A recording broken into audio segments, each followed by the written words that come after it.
সূত্রে খবর আরো একজনের কথা পরিবারের সদস্যরা বলছেন সেই বিষয়ে পুলিশ খোঁজখবর নিচ্ছে এবং এর নেপথ্যের মূল কারণ কি সেটাই তদন্তকারীরা তদন্ত করে দেখছেন। এই ঘটনায় 5 জনকে এখনো পর্যন্ত আটক করা হয়েছে। বারুইপুরে পুলিশ সুপারের অফিসে নিহত পরিবারের সঙ্গে কথা বলেন আজ মুখ্যমন্ত্রী শুভেন্দু অধিকারী। ফুটবল খেলায় ঝামেলা, আর সেই ঝামেলা থেকে নাবালককে কুপিয়ে খুন করা হয়েছে। পরিকল্পনা করে এই অপরাধ সংগঠিত করা হয়েছে বলে অভিযোগ করছে নিহত নাবালকের পরিবার। পরিবারের তরফে ঠিক কি বলা হচ্ছে দেখবো একবার।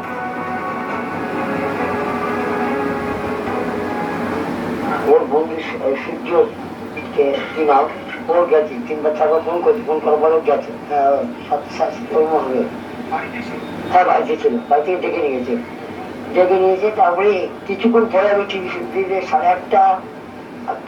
এরকম সময় দেখতে পাচ্ছি বলতে এই তোর ছেলেকে মেরে ফেলেছে।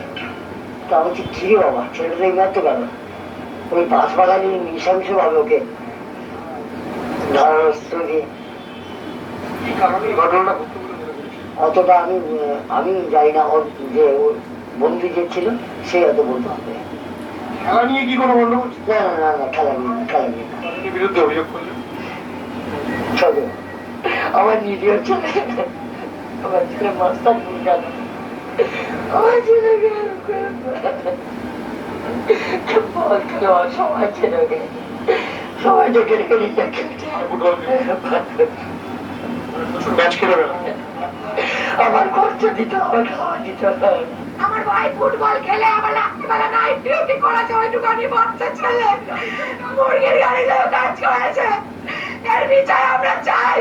শুভেন্দু অধিকারী মহাশয়ের কাছে আমার এইটুখানি পারত না। আমি ভিক্ষা চাইছি আমার ভাইয়ের, যারা খুনি তাদের যেন বিচার হয়, বিচার পাই যেন